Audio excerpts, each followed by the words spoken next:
Vamos continuar aí a nossa série de mensagens. E hoje nós vamos falar sobre o capítulo 13.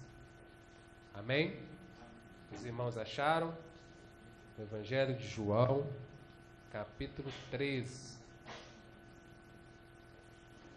Diz assim, a partir do versículo 1. Ora, antes da festa da Páscoa, sabendo Jesus que era chegada a sua hora de passar deste mundo para o Pai, tendo amado os seus que estavam no mundo, amou-os até o fim. Versículo 2. Durante a ceia, já tendo o diabo posto no coração de Judas Iscariotes, filho de Simão, que traísse a Jesus, sabendo este que o Pai tudo confiara às suas mãos e que ele viera de Deus, e voltava para Deus, levantou-se da ceia, tirou a vestimenta de cima e, tomando uma toalha, cingiu-se com ela. Depois deitou água na bacia e passou a lavar os pés aos discípulos e a enxugar-lhes com a toalha com que estava cingido. Irmãos, eu creio que todos, ou se não na maioria todos, já ouviram muito sobre essa passagem que nós lemos de João capítulo 13. Antigamente até se fazia muito sobre essa prática, chamava prática de lava-pés, sendo assim referenciada por essa passagem. Mas eu gostaria de falar com os irmãos, tendo em vista já essa série de mensagens, antes de entrar no texto, pegar um pouquinho da mensagem da pastora Silvana no último domingo.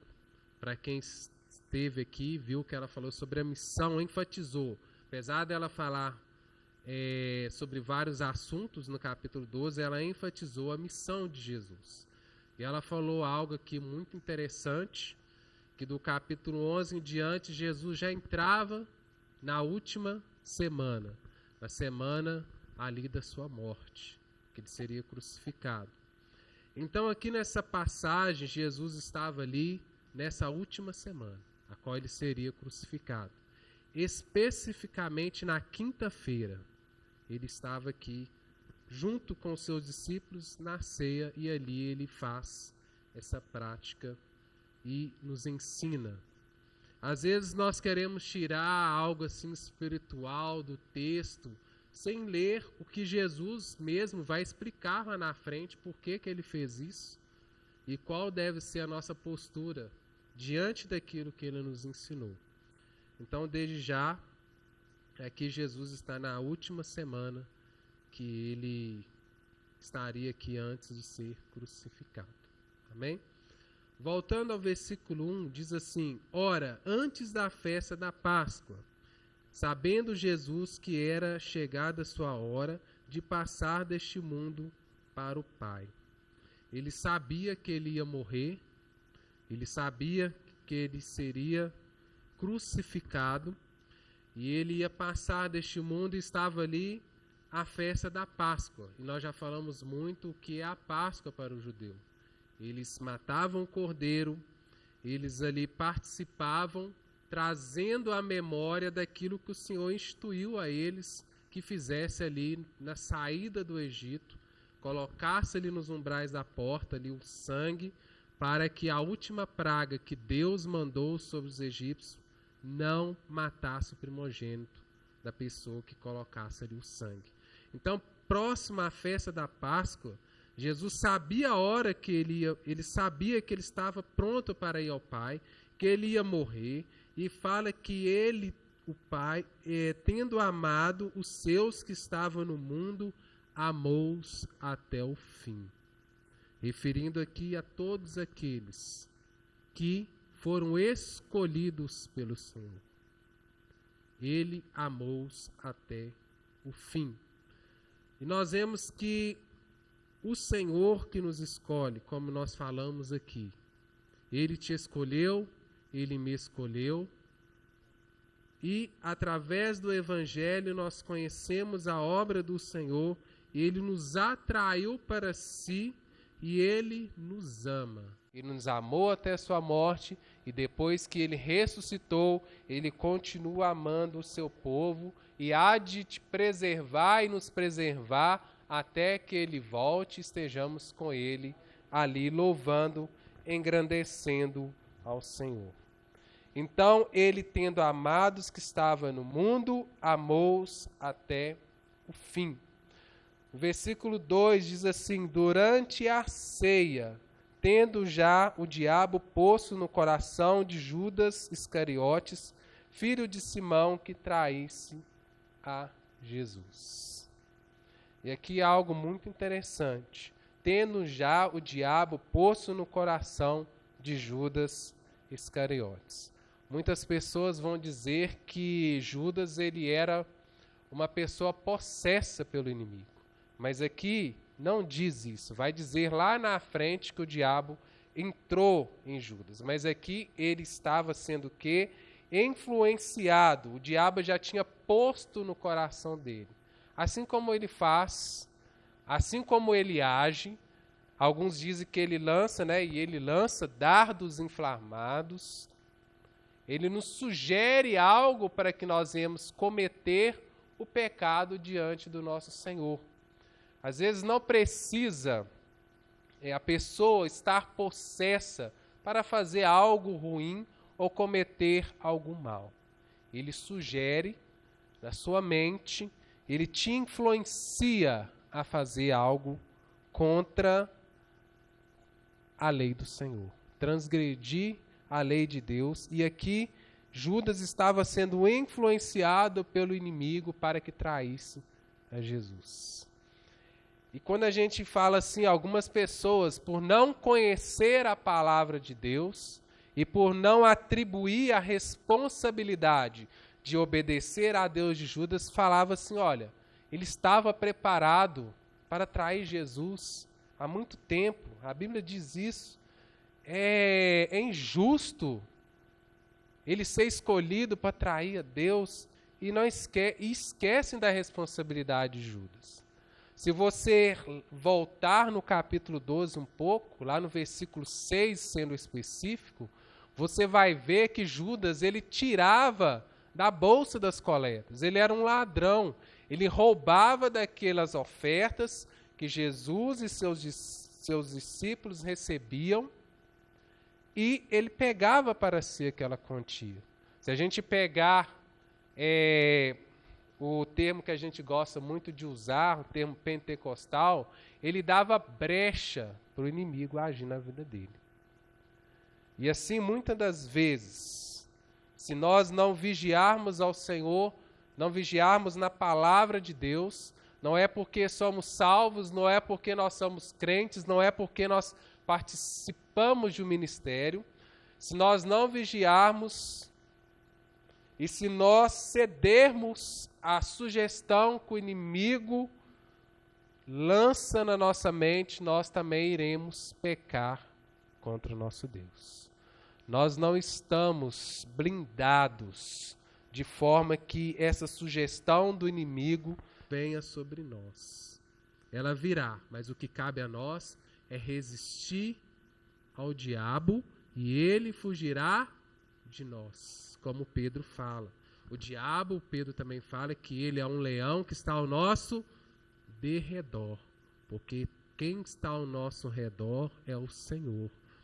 E quando nós oramos, nos livre das tentações, é porque nós sabemos quão falíveis nós somos.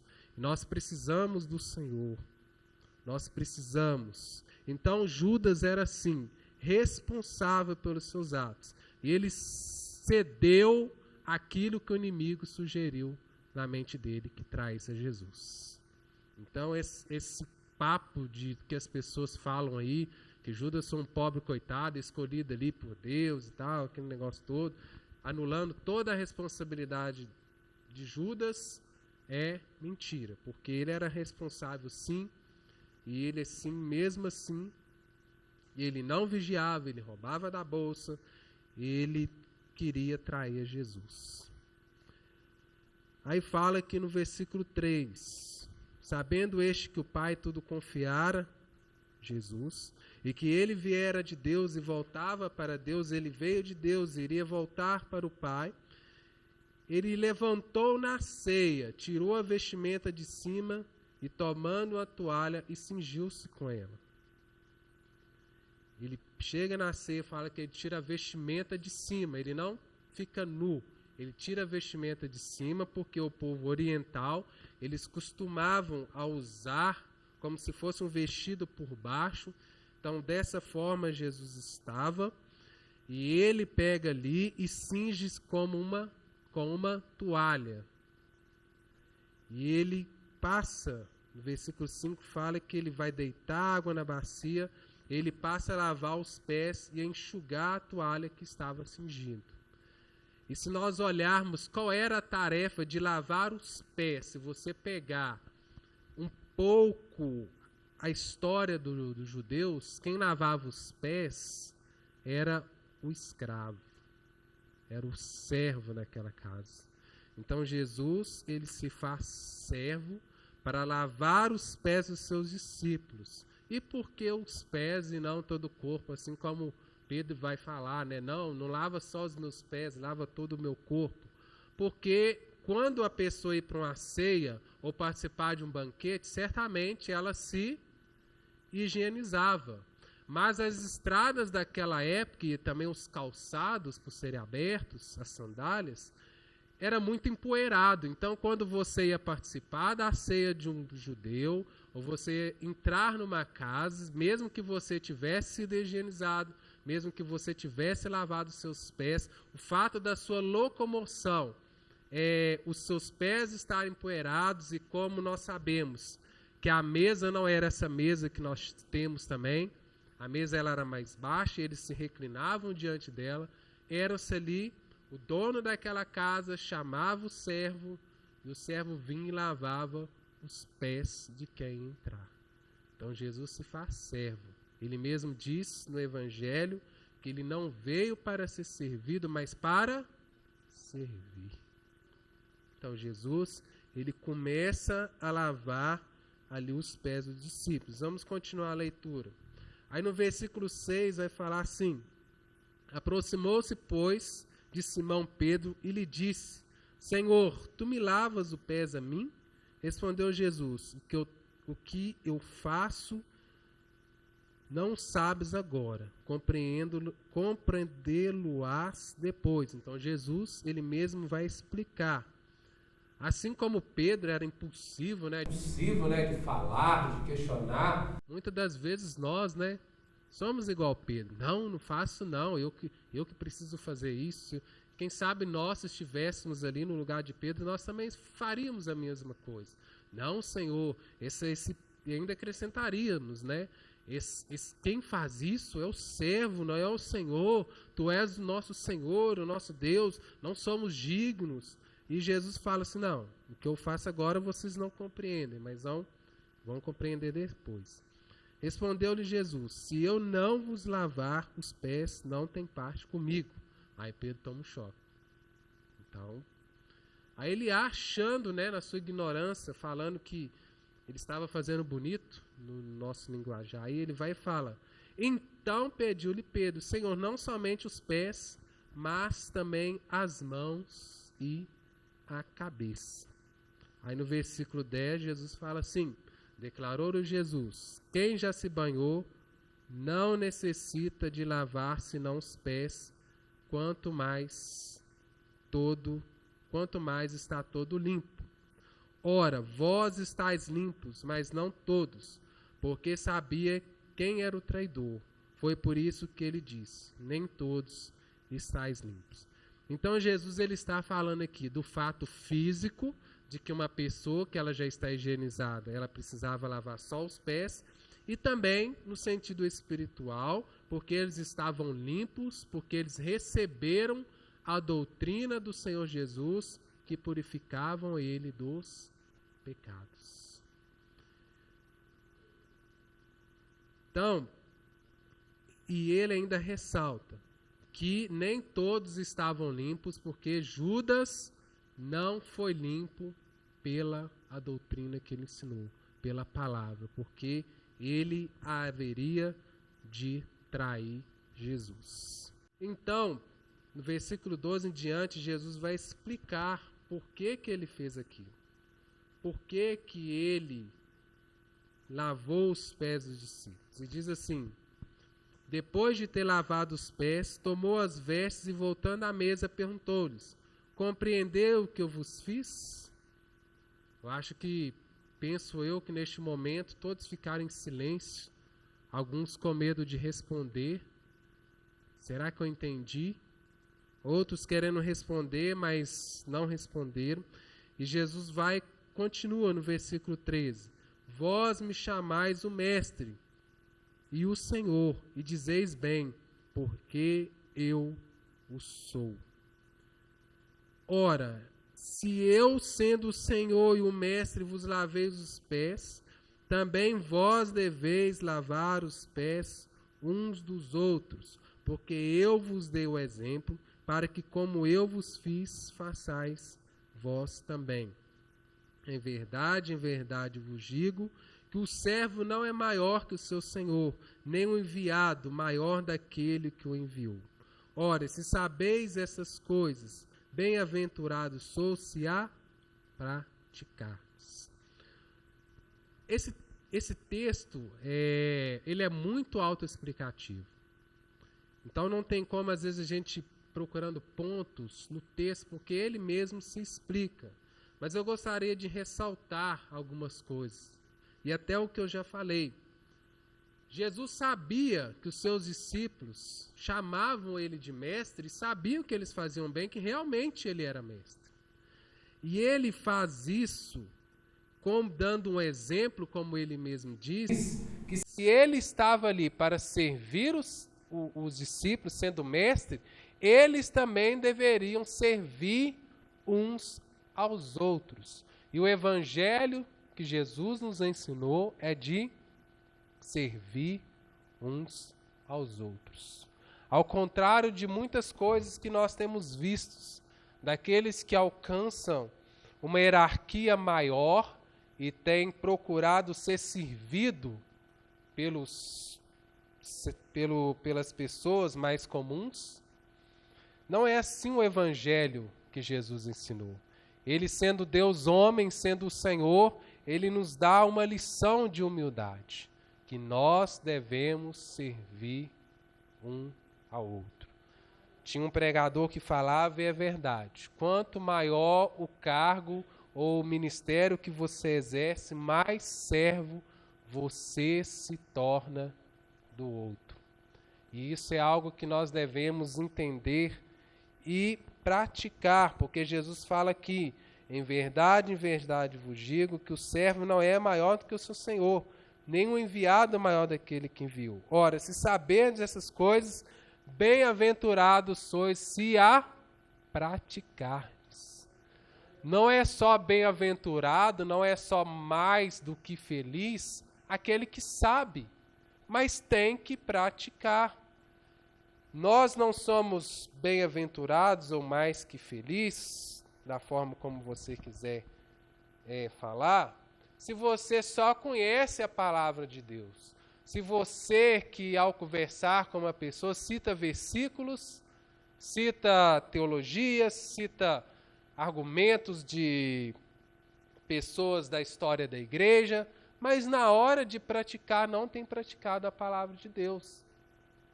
Nós precisamos praticar. Eu sei que eu devo servir o meu irmão, mas por que eu não tenho servido ao meu irmão?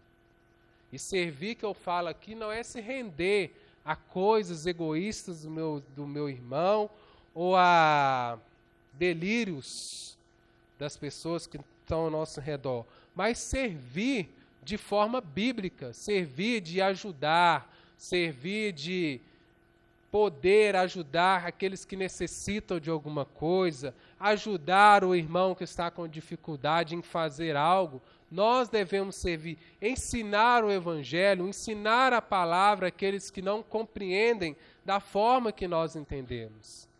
Nós seremos bem-aventurados se nós entendermos isso. E eu tenho certeza, com plena convicção, se a igreja brasileira, 90% entendesse o que é servir, nós já teríamos mudado muito mais coisas que nós temos sido aí usados como instrumentos do Senhor. Nós estaremos preocupados com o bem do nosso próximo, não nos rendermos simplesmente ao nosso egoísmo e à nossa individualidade, mas no coletivo contribuir, sendo humilde e sendo servo do Senhor. Às vezes, você já fez, e algumas igrejas até fazem, a prática do lava-pés, que é uma prática que a nossa instituição batista até recomenda, não recomenda, na verdade ela aceita. Se você quiser fazer, que faça dentro dos princípios bíblicos, mas a gente vê, ou já participou de alguém, irmão, eu preciso mostrar quão humilde eu sou, e eu preciso pedir perdão pelos meus irmãos, eu vou fazer a prática do lava-pés. E a pessoa faz a prática. Deita uma bacia, pega ali, não faz da forma como foi aqui, mas ali lava os pés, enxuga os pés, mas a pessoa às vezes não é humilde. A pessoa está praticando um ritual judaico, mas não é humilde, não serve. Está ali mostrando para todo mundo que é humilde, mas é arrogante, não serve, quer mostrar que é, mas não é. Tem um conhecimento, mas não pratica. Então nós precisamos tomar cuidado. O que nós fazemos com a motivação daquilo que Cristo nos ensinou. E no versículo 18 ele fala assim, não fala a respeito de vós, vocês, 11 aí, pois eu conheço aqueles que escolhi, antes para que se cumpra a escritura. Aquele que come do meu pão, levantou contra mim o seu calcanhar. Então ele está se referindo aqui a Judas, que o haveria de trair. Vamos continuar no versículo 19. Desde já vos digo antes que aconteça, para que quando acontecer, criais que eu sou. Então, antes de você saber que Judas vai me trair, antes de vocês saberem que eu vou morrer na cruz, eu estou falando para vocês antes, para vocês creiam que eu sou. Como o pastor Ger mesmo diz, quando Moisés fala ali, quando chegar lá, como eles vão crer? Quem é o Senhor? Ele fala assim, não, o eu sou te enviou. Aí Jesus usa o eu sou aqui novamente, como já usou no Evangelho de João, e fala que eu estou predizendo essas coisas para que vocês creiam que eu sou. No versículo 20 ele diz assim, em verdade vos digo, quem recebe aquele que eu enviar, me recebe. E quem me recebe, recebe aquele que me enviou. Então, quando você está sendo comissionado a pregar o Evangelho, você vai na casa do seu vizinho, como nós temos enfatizado, você conversa, você prega para ele. Eles estão recebendo não só vocês, mas estão recebendo a pessoa de Jesus através de vocês, através de nós. No versículo 21 diz assim, ditas essas coisas, angustiou-se Jesus em espírito e afirmou, em verdade vos digo que um dentre vós me trairá. Então isso daqui já anula toda mentira, falando que Jesus era somente um fantasma, falando que Jesus não veio em carne, que ele veio porque a matéria era mais. Isso daqui anula que ele é Deus homem. Jesus é Deus homem. Deus e homem, a sua natureza divina e humana em Jesus Cristo. Então ele afirma que um vai trair. E quando ele fala que um vai trair, eles aqui ficam apavorados e já começam. Quem é? Quem pode ser? Aí fala no versículo 22, então os discípulos olharam uns para os outros, sem falar de quem se referia. Ora, ali estava conchegado a Jesus um dos discípulos, aquele quem ele amava. Jesus chama aqui os 12, mas tem aquele que Jesus tinha mais intimidade. Quando ele ia subir ao monte, quando ele foi transfigurado, ele chamou Pedro, Tiago e João. Quando ele foi ressuscitar uma menina que estava morta, ele chama esses 3 novamente. E aqui, quem estava mais ali, aconchegado com Jesus, os outros evangelhos vai falar que ele estava reclinado sobre o peito de Jesus, era João. E ele ali aconchegado diante de Jesus, que o texto fala. Pedro fala assim, ó, quem é? Pergunta ele quem que é que vai negar ele. Fala no versículo 24, que ele faz sinal, né, referindo a quem iria negá-lo. E no versículo 25 fala assim, então aquele discípulo, reclinando sobre o peito de Jesus, perguntou, Senhor, quem é? Quem que vai te negar? E aqui é acréscimo meu, claro. Respondeu Jesus no versículo 26, é aquele quem eu der um pedaço de pão molhado. Porque na ceia, ali, não era como nós que temos o copinho, que temos o pão separado. Eles comiam tudo junto. Eles tinham comunhão, inclusive o cálice era passado um para os outros. Então ele pega ali o pão molhado e entrega ali a Judas. Tomou, pois, um pedaço de pão, versículo 26. Tomou, pois, um pedaço de pão e, tendo molhado, deu a Judas, filho de Simão Iscariotes. E após o bocado, imediatamente entrou Satanás. Aqui ele fica possesso. Aqui, Satanás, depois de ter influenciado ele a roubar a bolsa, depois de ter influenciado, isso referindo ao capítulo 12, de ter mantido ele naquela prática, ele sendo responsável de ser ladrão, depois Satanás aqui influencia ele a trair Jesus. Agora, quando Jesus entrega a ele um pedaço de pão molhado, de um bocado, ele entra nele, Satanás, e Jesus vai e fala com ele. Então disse Jesus, o que pretende fazer, faz-o depressa, vai logo. E eu tenho certeza que uma pessoa já me disse isso, pastor, na verdade, não é pastor, era meu amigo, fala aqui no versículo 28, que nenhum, porém, dos que estavam à mesa percebeu que fim lhe dissera isto, pois como Judas era trazido à bolsa, pensaram alguns que lhe dissera, compra o que precisamos para a festa e ordenara que desse as coisas aos pobres. E ele, tendo recebido o bocado, saiu logo e era noite. O que ele argumentou comigo, esse colega meu voltando, é o seguinte, ninguém percebeu. Você imagina se eu estivesse à mesa, ou se você estivesse à mesa escutado isso, você ia ficar minuciosamente assim, olhando com detalhe quem iria comer aquele bocado de pão.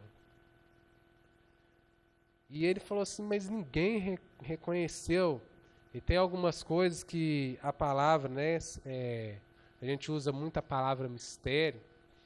E creio eu que Jesus aqui impediu que eles tivessem essa percepção. Que imagina vocês se eles tivessem percebido que era Judas. O furdunço, usando a palavra aí, escapou, irmão, o furdunço que ia acontecer, é o tumulto, eles iam querer segurar Judas, não ia querer deixar, você vai trair, ia cobrir ele de pancada, se fosse o caso, mas aqui Jesus não permite que eles vejam e reconheçam que seria Judas. E ainda fala com Satanás e com Judas. Vá o que tem que fazer e faz depressa. E eles ficam assim, Judas saiu, foi para comprar. Judas saiu, foi para comprar pão, foi para ajudar os pobres ali. Então eles não reconhecem que Judas estavam para trair. Aí, no versículo 31, a Almeida, ela colocou aí como, eles colocam subtítulos, né? Colocou como novo mandamento. E a pastora Silvana gosta muito de ensinar e às vezes faz algumas pegadinhas com a gente. Ela vai e fala assim, eu me recordo desse dia até hoje, ela falando lá na igreja, qual é o novo mandamento? E todo mundo, né? Amar a Deus acima de todas as coisas, o próximo como a ti mesmo. Aí ela vinha nesse texto e falava do novo mandamento. Porque aqui, a partir do versículo 31, Jesus vai falar que, ó, vocês sabem que deve amar a Deus acima de todas as coisas como próximo a ti mesmo. Só que agora Jesus acrescenta, não é o próximo como a ti mesmo, é como eu vos amei. Jesus nos amou de uma forma sacrificial, a ponto de se entregar por nós na cruz do Calvário, a ponto de morrer pelos nossos pecados. E ele vai dizer lá também em João 17 que não há amor maior do que um amigo se entregar pelo seu amigo. E às vezes nós estamos o maior amor que tem é o amor de mãe. E nós sabemos que é um amor muito intenso. Mas Jesus vai falar que não existe maior amor do que um amigo se entregar pelo seu amigo, se referindo ao próprio amor dele. Vamos acompanhar no versículo 31, diz assim: quando ele saiu, disse Jesus, agora foi glorificado o Filho do Homem. Deus foi glorificado nele. Se Deus foi glorificado nele, também Deus o glorificará nele mesmo. E glorificá-lo-á imediatamente. Versículo 33. Filhinhos, ainda por um pouco estou convosco, buscar-me-eis. E o que eu disse aos judeus também, agora vos digo a vós outros. Para onde eu vou, não podeis ir. Ou seja, Jesus iria morrer. Seus discípulos não poderiam ir por aquele caminho. E no versículo 33 ele fala assim: novo mandamento vos dou, que vos ameis uns aos outros, assim como eu vos amei, que também vos ameis uns aos outros. Nisto conhecerão todos que sois meus discípulos, se tiverdes amor uns com os outros. Será que eu posso ser considerado discípulo de Cristo? Eu sou. Venho na igreja, sou pastor, tenho um ministério. Mas você não está amando. Você não está amando o outro como Jesus mandou. E aí a gente corre de cair numa grande incoerência, numa grande contradição, que quando nós falamos que somos discípulos de Cristo, e nós amamos Cristo acima de todas as coisas, mas na hora de amar o nosso próximo como Ele nos amou, nós deixamos de lado. Nós conhecemos, mas não temos praticado. E quando você fala que é da igreja, quando você fala que é de oração, que você ama Jesus, está lá no seu trabalho, falando mal do próximo, falando mal do seu irmão, falando que não gosta daquela pessoa, que odeia aquela pessoa, as pessoas não estão vendo que você é um discípulo de Cristo. E isso é algo muito sério e muito negligenciado por nós nos dias de hoje. Falamos que amamos a Deus, mas na hora de amar o próximo, quando Jesus nos amou, nós temos pecado, nós temos errado. Nós colocamos esse slogan aqui desde o início do ano, não foi por acaso. Servo um dos outros. Porque o próprio Jesus nos ensinou que devemos servir. Ele nos dá uma lição de humildade. Ele nos mostra que mesmo diante ali o traidor à mesa, ele não deixou de lavar os pés do traidor. Ele lava os pés. Ele manda ali que ele vai cumprir o propósito do qual Satanás entrou nele para vender Jesus, para trair Jesus. E os outros evangelhos vai dizer que ainda trai com um beijo o Filho do Homem.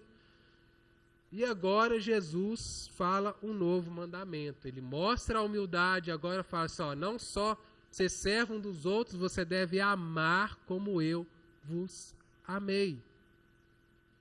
Não consigo amar, ora. peça ao Senhor que você ame o seu próximo como Jesus nos amou.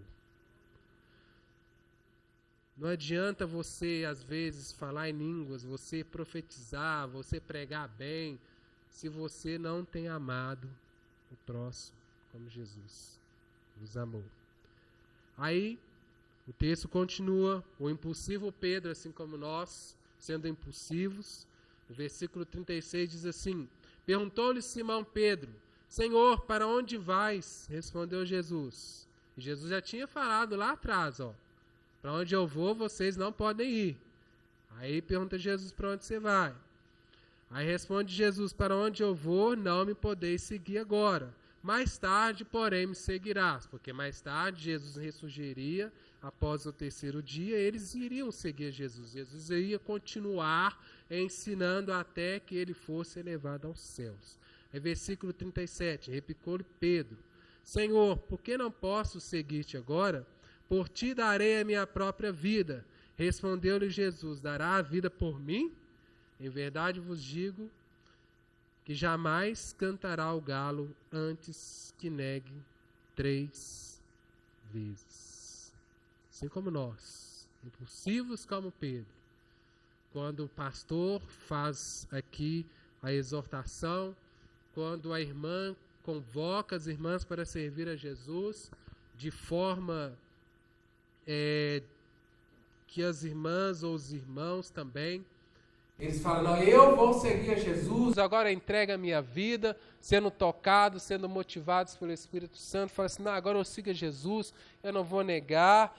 E Pedro negou, porque ele confiava em si mesmo que ele ia seguir a Jesus. Aí Jesus vai e fala com ele, não, você vai me negar 3 vezes. Mas nós sabemos que Jesus teve misericórdia de Pedro. Jesus depois vai ao encontro de Pedro, usa o 3, né? Ele negou 3 vezes, Jesus pergunta ele 3 vezes se ele o amava, e quando ele entende que o Senhor sabia de tudo, Jesus fala com ele, apacenta as minhas ovelhas. E a grande alegria nossa é saber que Jesus também tem misericórdia de nós. Porque nós falamos que damos a nossa vida pelo Senhor, nós falamos que amamos Jesus acima de todas as coisas, nós falamos que amamos o nosso próximo como ele nos amou, mas na hora de seguir a Jesus, naquela situação nós temos negado ao Senhor. Nós temos negado ao Senhor para cometer o pecado. Nós temos negado ao Senhor dando falso testemunho, nós temos negado ao Senhor praticando aquilo que o Senhor falou para nós não praticarmos. Glória a Deus que o Senhor tem misericórdia de nós e que Ele vem ao nosso encontro. Irmãos, que nós nessa noite, nós possamos ser mais humildes, possamos aprender com Jesus, que sendo o Senhor Ele serviu, nós também devemos servir. A Igreja Católica, eu estive recentemente ali na formatura, eles usam muito o termo fraternidade, que é amor, né, entre irmãos, e nós somos irmãos, nós somos filhos do mesmo Deus. E eles gostam muito de usar esse termo, fraternidade, e nós devemos ter em mente que nós somos irmãos e que nós devemos servir uns aos outros. Abranger esse servir não somente aqui à igreja, não somente a esse templo, mas assistir os irmãos nas suas dificuldades, assistir os seus irmãos nas suas necessidades. Nós precisamos nos unirmos mais, porque nisso seremos reconhecidos. Quando nós amamos, quando nós somos humildes com os nossos irmãos, quando ainda que tivemos um cargo hierárquico entre os olhos humanos maior, né, um ministério, nós devemos ser servos dos nossos irmãos. E quando nós entendermos isso, nós vamos praticar o mandamento que o Senhor nos comissionou, que é amar como Ele nos amou, de forma sacrificial, a ponto de dar a vida pelos nossos irmãos. e também nós não devemos negar Cristo pecando aí de forma libertina. Como eu mesmo disse, esse texto ele é muito autoexplicativo, ele é muito simples no entendimento, porque o próprio Jesus o explicou, e não tem como eu ficar extraindo mistério, extraindo esse significado espiritual dentro desse texto, porque o próprio Jesus explicou. Sejamos mais humildes, servimos uns aos outros, ele sendo Deus, homem, ele serviu, que nós devemos amar o nosso próximo como ele nos amou, e nós não devemos negar a Jesus, não devemos confiar em nós mesmos, na nossa autoconfiança que nós somos infalíveis, mas confiar que Cristo há de nos sustentar. Ele vos escolheu, ele nos escolheu, ele nos chamou e ele há de nos preservar, irmãos. E nós não devemos somente conhecer, mas praticar, para que possamos ser bem-aventurados, mais que felizes como ele nos chamou. Amém?